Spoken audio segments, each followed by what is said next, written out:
Hello, you guys. It's Lauren. Welcome back to my channel for the love of. If you're joining me for the first time, I want to say welcome and thanks for taking the time to click on this mini Bath & Body Works first sniff impression. This was an online order. If you're a returning viewer or subscriber, as always, welcome on back. You guys, today this is going to be a quick video. I'm going to probably move through these fairly quickly, but I did just get my online order. It arrived very late in the evening, but I wanted to hop on here and tell you guys my thoughts on the soaps. And then of course, these two beautiful candles. I know a lot of you have been asking if I would wind up trying them, so I wanted to hop on here and share my thoughts with you. Don't mind if this video is a little bit darker. Like I said, the lighting might be kind of wonky because these came kind of late in the evening. And also, like I said, you guys are going to be seeing a ton of out of frame videos from me. I've recently returned back to school and I do work full time. So you guys will be seeing a lot of out of frames. So don't mind my quickness as I move through these, but I know you guys want to hear my thoughts. So without further ado, let's just get into today's video. All right, you guys, and we're gonna kick it off with soaps, then I'll move to the candles.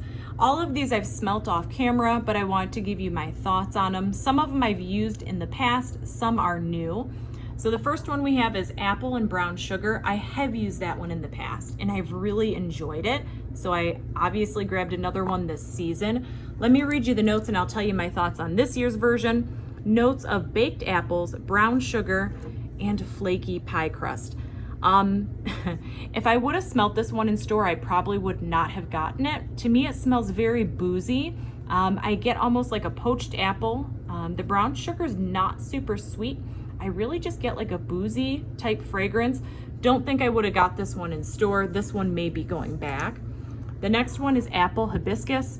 First and foremost, I love the packaging. I love when Bath & Body Works does that novelty packaging on their White Barn soaps.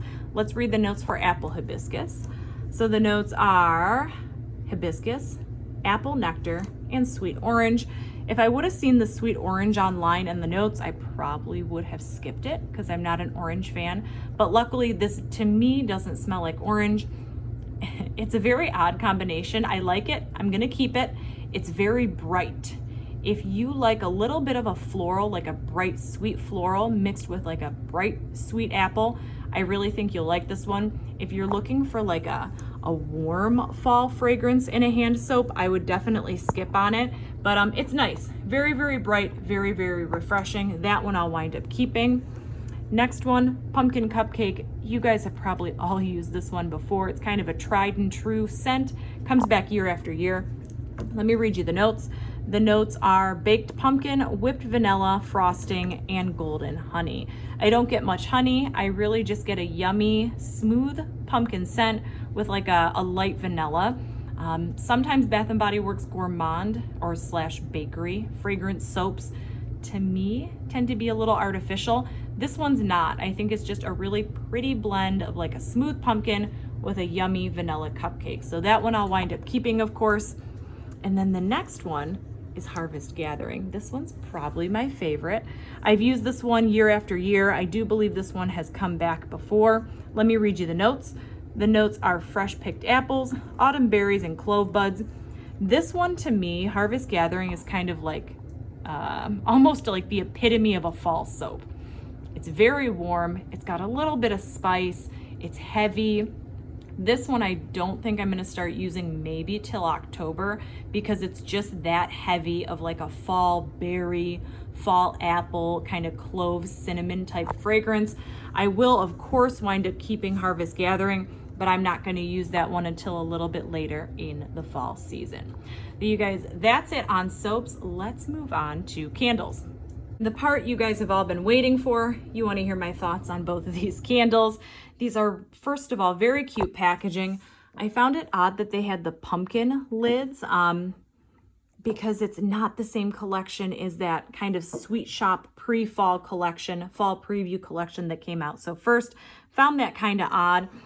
This is almost like a secondary Sweet Shop collection. They have these cutesy little labels. Now, one of these was an online only or a online exclusive. I know some of them are in stores sometimes, some of them aren't. I think it varies from location to location. I can't quite remember which one was online only.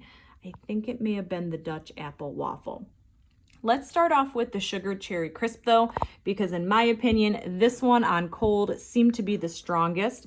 I ordered this hoping that it was my beloved cherry pie from like 2015. I loved that candle, and I'm not a cherry person at all. So I was hoping this is what it would be. Let me read you the notes, and then I'll tell you my thoughts on this candle. So the notes for sugared cherry crisp include sweet cherries, graham cracker crumble, and crushed almonds.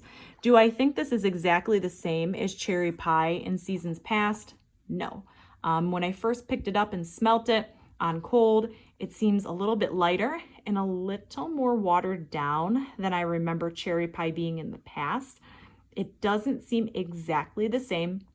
I do get that really pretty, semi-smooth, non-artificial cherry fragrance that I got in cherry pie, but it seems just a little bit lighter. So this is one of those ones I'm going to have to burn. I'll obviously do Instagram follow-ups, and I'll try to do an actual dedicated YouTube review to sugared cherry crisp.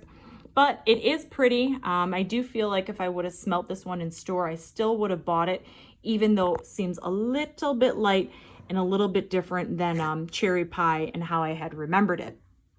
Moving on to Dutch apple waffle. This one I was really intrigued by. I love apple scents. I love bakery type scents, and I had hoped it would be really, really good.